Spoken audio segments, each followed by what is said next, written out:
Graça e paz, amados, tudo bem? Seja bem-vindo mais uma vez aqui ao nosso canal A Jornada, o meu, o seu, o nosso canal, onde aqui nós somos uma família, a cada momento estudando e se preparando para conhecer um pouco mais de Deus. Uma jornada espiritual, onde todas as segundas e quintas-feiras nós estamos reunidos, trazendo um tema importante para o nosso crescimento espiritual. Meu nome é Pastor Will de Oliveira, eu sou pastor aqui nos Estados Unidos e é um privilégio poder falar diretamente com você, tá bom? Se inscreva no nosso canal, curta o vídeo, compartilhe com seus amigos e faça parte dessa grande família que está crescendo a cada dia. Muito obrigado a você que já se inscreveu, muito obrigado a você que tem partilhado, dado ideias, dado sugestões para os próximos vídeos. Eu estou muito feliz por você fazer parte desta família A Jornada. Bem, hoje o tema é um pouco polêmico, você viu aí, né, na nossa thumbnail. Nós vamos falar de um padre católico, isso mesmo, um padre católico que fez aí, juntamente com um grupo, vamos dizer assim, um pequeno filme falando de uma santa católica como se fosse transexual, ou pelo menos dando a entender. E será mesmo que a Igreja Católica tem falado sobre isso? Será que os padres católicos têm trazido isso à tona? Será que realmente isso é verdade? Então hoje, não perca, nós vamos estar falando um pouquinho sobre isso aqui. Nós não queremos julgar ninguém, mas aqui é um espaço aberto para a gente falar o que a gente pensa. Será que os padres da Igreja Católica estão abertos agora a essa questão de homossexualidade? E o sexto mandamento, aonde fica aí? Tá? Me aguarda, logo depois da vinheta a gente volta.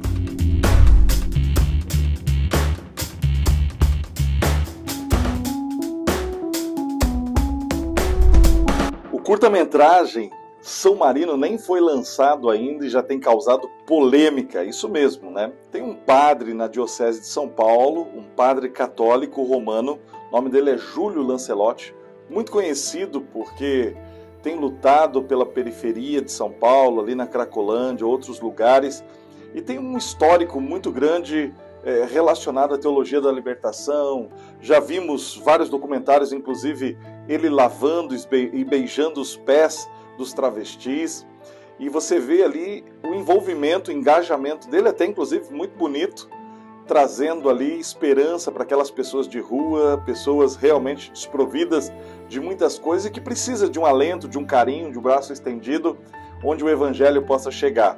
Esse padre, Júlio Lancelotti, ele então criou uma polêmica recentemente, mais uma, né? Porque eu já vi que esse padre está envolto a muitas polêmicas, e uma delas está envolvendo agora a comunidade LGBT. Né? Tem as outras siglas aí que continuam, mas você sabe do que eu estou dizendo. Bem, só quero deixar claro aqui para você, aqui não há nenhum julgamento ou juízo quanto à opção sexual de cada um. Talvez de você que está me assistindo, eu como pastor tenho os meus ideais, sejam teológicos, sejam pessoais. Eu não estou aqui para fazer juízo da sua opção sexual, não estou aqui fazendo juízo também da opção que o padre faz, seja ela qual for. A questão não é essa. A minha pergunta é: a Igreja Católica, então, está agora autorizando os seus sacerdotes fazer ou falar coisas que vão contra o que a Igreja ensinou até pouco tempo? Bem, se você não conhece, deixa eu só explicar para você. São Marino, pelo que eu pude ler e pude conhecer, ele é um santo reconhecido pela Igreja, né? No caso, uma santa reconhecida pela Igreja e não um santo. E ele, ou ela, né? Olha só como que faz até confusão na nossa cabeça para você ver, né? Santa Marina, quando ela nasce logo depois a sua mãe morre, ela fica órfã de mãe e ela é criada pelo pai. Mas o pai tinha um desejo de entrar na vida religiosa e decide então ir para um mosteiro e viver a sua vida ascética dentro do mosteiro. Marina, então, como ela não queria ficar sozinha, ela não queria ficar longe do pai, os dois tomam uma decisão, corta ali o cabelo e ela vai para o mosteiro como se fosse um homem, E ali no mosteiro, então, ela ingressa juntamente com seu pai, eles vendem todos os bens e vão viver uma vida ascética, uma vida monacal de entrega a Deus e às coisas espirituais. Até aí tudo bem, é bonito, mas o seu pai acaba morrendo. E em algum momento, Marina, que adota o nome de Marino, para que os monges não soubessem, ela continua então vivendo dessa forma, escondido, para que ninguém descobrisse quem era ela. E um dia, então, ele sai ali do mosteiro e vai atender algumas mulheres, e uma dessas mulheres acaba ficando grávida por causa de um soldado romano, e para esconderem essa gravidez acabam culpando então a esse monge, entre aspas, Marino. E ela poderia ali naquele momento ter confessado, dizer, não, ela não está grávida de mim, eu sou uma mulher também. Mas não, ela recebe todo esse sofrimento, ela aceita esse sofrimento e vivencia durante 3 anos cuidando desse bebê. Ela aceita por causa de Cristo. É tão interessante que aí os monges do seu mosteiro começam a viver, olha, realmente ela está vivendo uma penitência, houve um arrependimento, vamos trazer então de novo Marino, olha só, entre aspas, volta de novo então Marino, o monge, para viver lá dentro do mosteiro, e logo depois, com 25 anos, Marino acaba morrendo, e na hora que os monges vão preparar o seu corpo para fazer o funeral, vem a surpresa, Marino não era Marino, Marino não era homem, Marino era uma mulher. E sabe o que chama a atenção dos monges? Foi porque ela poderia ter se revelado e ter dito, não, olha, tá vendo, era uma mentira, não foi eu que engravidei, mas ela suportou o sofrimento por causa de Cristo, não revelando a sua identidade. E ali os monges, então, ficaram agora realmente consternados pela situação, arrependidos, e eles começam, então, a fazer as suas orações, e ali começam a receber graça, e você sabe que a igreja, ela passa por um processo, a Igreja Católica Apostólica Romana, ela passa por um processo muito rigoroso para a canonização dos seus santos, e reconhece, então, Marina como uma santa. Bem, e aí surge um movimento LGBT, que agora pega essa história e tenta fazer um curta-metragem, transformando, então, como se Santa Marina, na realidade, fosse uma transexual, um travesti, alguma coisa assim, para defender uma pauta deste grupo que se considera minoria. Mas na realidade a gente sabe que existe várias minorias, né? Por exemplo, os anões talvez seriam minorias também. Os albinos, será que não seriam minorias também? Né? Então a gente vê que há grupos de minorias que não é somente um ou dois grupos que muitas vezes a mídia tenta nos mostrar. Bem, a questão não é essa, eu acho que todos têm que ser respeitados, a comunidade LGBT nós temos que cuidar, proteger, não vale a violência, não vale a morte, é uma opção da pessoa. Assim como é uma opção LGBT viver a sua sexualidade, é uma opção da igreja também escolher viver de acordo com os princípios divinos. Então, assim, eu não sou católico, eu não sou padre católico, eu sou pastor protestante, e aqui eu venho falar então, porque a Igreja Católica que eu conheci e tenho conhecida, ela tem sido muitas vezes a bastião de lutar pela verdade.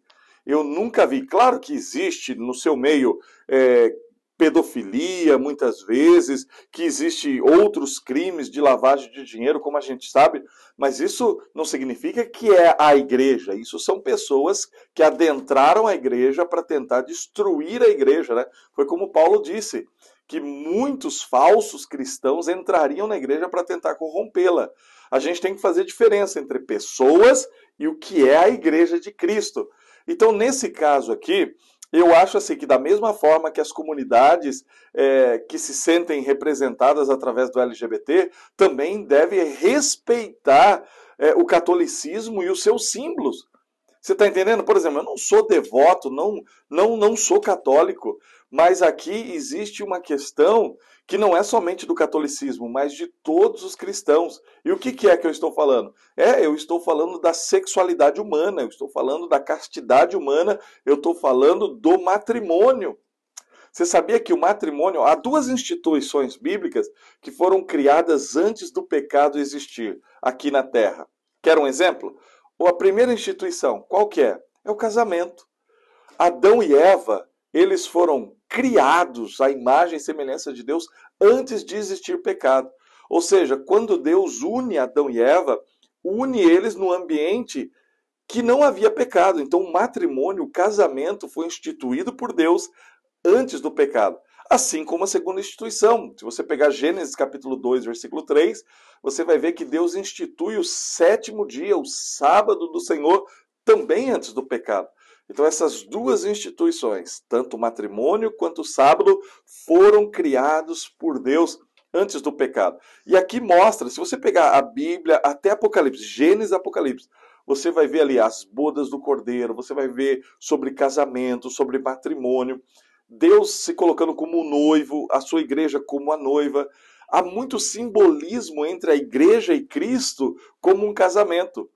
Você percebe o respeito que Deus tem e a honra que ele coloca no sacramento para os católicos do matrimônio. O sacramento significa que é algo sagrado, é algo separado. Então, quando um padre como esse vem e cria uma situação dessa para a Igreja Católica, eu creio que não é a Igreja Católica, eu creio que é um padre, com todo respeito aqui eu quero dizer agora, é um padre que em algum momento ele se perdeu na caminhada, ele entendeu errado o que é o catolicismo, ele pode ser um bom defensor dos pobres, ele pode ser um bom defensor da comunidade LGBT, mas ele não está sendo um bom padre. Então eu acredito aqui, não sei se vai acontecer isso, mas se fosse na minha igreja, na minha instituição, um dos pastores que tomasse uma posição para falar uma coisa contra o manual da igreja, contra a doutrina da igreja, ou seja, ele seria chamado, ele seria corrigido. Então, se esse padre não for chamado pelo bispo lá da Arquidiocese de São Paulo, é como se o bispo da Arquidiocese de São Paulo, o arcebispo, estivesse dizendo o seguinte: olha, eu dou carta branca e o que esse padre fala é verdade. Então, olha, a gente tem que tomar cuidado, porque quando a gente não toma uma posição e se cala, a gente, no silêncio, a gente permite as coisas acontecer. Então aqui vai um recado para você, senhor arcebispo, se estiver me assistindo aqui. O senhor tem muito mais experiência de vida do que eu, muito mais experiência pastoral do que eu, mas quando o senhor não sacrifica o lobo, o senhor está sacrificando as ovelhas do seu rebanho. Então tem que tomar muito cuidado. E o senhor corrigir esse padre, esse erro doutrinário grave, não significa que o senhor está condenando a comunidade LGBT. Uma coisa não tem nada a ver com a outra. A comunidade LGBT, sim, ela tem que ser protegida, defendida, ter os seus direitos, mas quando confunde e começa a mentir com relação à doutrina e questões bíblicas, o senhor tem que se levantar como uma voz profética para dizer que está errado. E só para dizer, olha só, deixa eu mostrar aqui para o senhor. E eu não vou usar nem agora o meu material. Eu vou usar aqui o material do senhor, o material de vocês, que é o Catecismo da Igreja Católica. E eu vou ler aqui, olha, na página 443, aqui no capítulo 1618 do Catecismo, que diz assim: de fato, existem eunucos que nasceram assim do ventre materno, outros foram feitos eunucos por mão humana. Outros ainda tornaram-se eunucos por causa do reino dos céus. Quem puder entender, entenda. Mateus 19:12. Esse texto, inclusive, é usado para defender a ordenação ao presbiterado. Então, se eu acredito que existe a castidade por causa do reino de Deus, a proposta que eu faço aqui para todos que não conseguem viver, por exemplo, assim, numa relação heterossexual, homem e mulher, que é o casamento de acordo com o que a Bíblia diz, que você viva a sua castidade, que você não tenha relações íntimas, mas consagre a sua castidade para Deus, viva para Deus. Agora, falar que uma mulher, geneticamente mulher, e que conhecendo a história que ela só queria ficar com seu pai e se consagrou para viver a Deus, agora chamar que é um homem, que é um transexual, isso é forçar a história desse santo. Isso é corromper, entendeu? A doutrina, é corromper a beleza da Igreja Católica. Então você, irmãos católicos, vocês não podem se calar, vocês não podem ficar quietos, porque enquanto vocês se calam, muitas coisas têm acontecido na igreja de vocês, e nós aqui de fora estamos olhando tudo isso.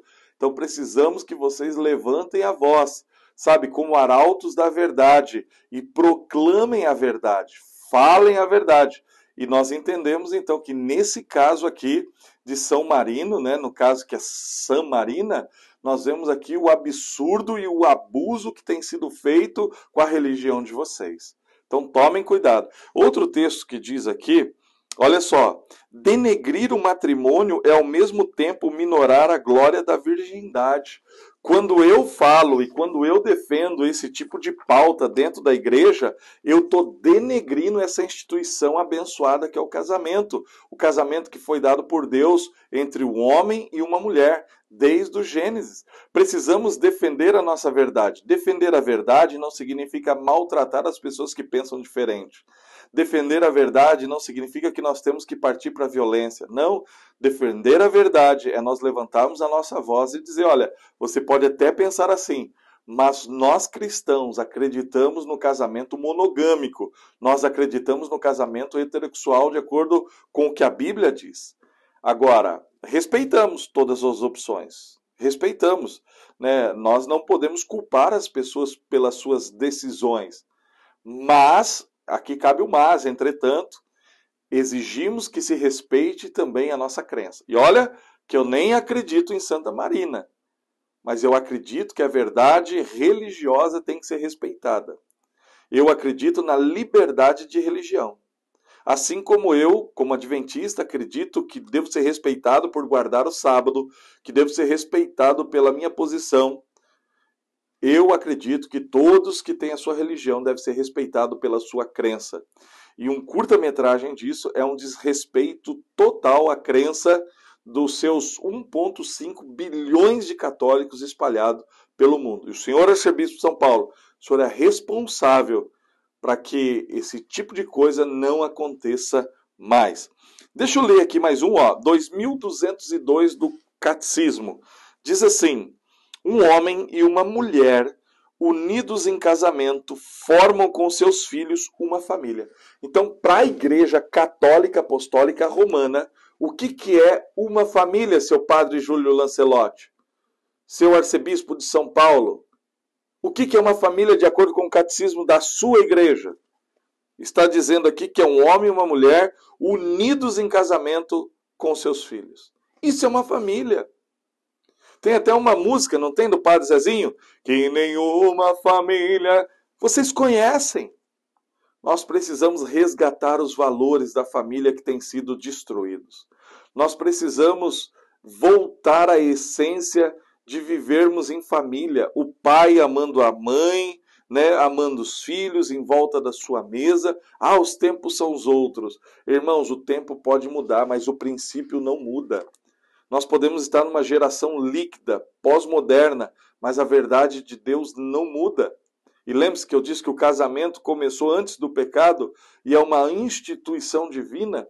Nós devemos lutar pelos valores da família. Deixa eu só ler mais uma coisinha aqui para vocês, que está aqui agora no capítulo 2333, também do Catecismo da Igreja Católica Apostólica Romana.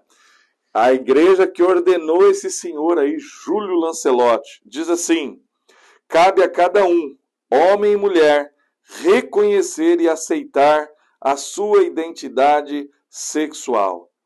A Bíblia está dizendo assim que cabe a cada um de nós aceitarmos a nossa identidade. Não é o que você escolhe ser ou decidiu ser, né? Você nasceu de uma forma. Mas aí a minha cabeça pensa diferente. Tudo bem, nós entendemos. Não estou falando aqui que é uma doença, nada disso, é uma opção. Algumas pessoas, realmente, a gente não entende, a ciência não consegue explicar, que já nasce assim. Tudo bem, quer viver a sua sexualidade assim? Tudo bem. Mas para nós cristãos, nós entendemos que o casamento é uma bênção de Deus.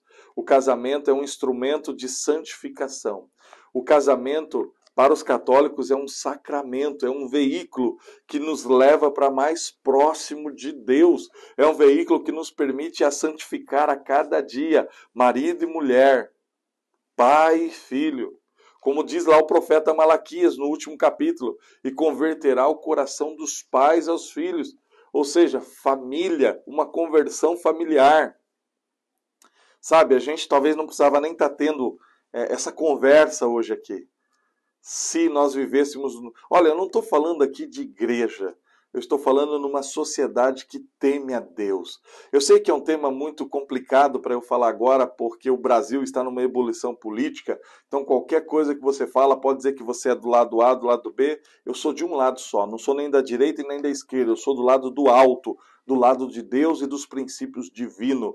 Então, querido amigo que está me assistindo agora, com todo respeito, eu digo isso. Existem homossexuais na minha família, eu conheço vários homossexuais, não estou pregando nada contra a homossexualidade aqui, ou o homossexual, ou sua opção, ou a comunidade LGBT. Só estou dizendo que um padre da Igreja Católica que aceitou essa missão, ele deve responder à igreja e viver à altura desse chamado. Senão, que ele seja pelo menos digno de sair, entregar, pedir a nulidade da sua ordenação e se tornar um leigo e fazer o que ele quiser da vida dele, mas que não fique sujando o nome da igreja, uma igreja que tem um histórico e pregando uma coisa que a Bíblia não ensina e que a Bíblia não prega. Se ele quer continuar na sua militância, tudo bem, mas a igreja precisa se levantar nesse tempo do fim como uma coluna da verdade e dizer a verdade.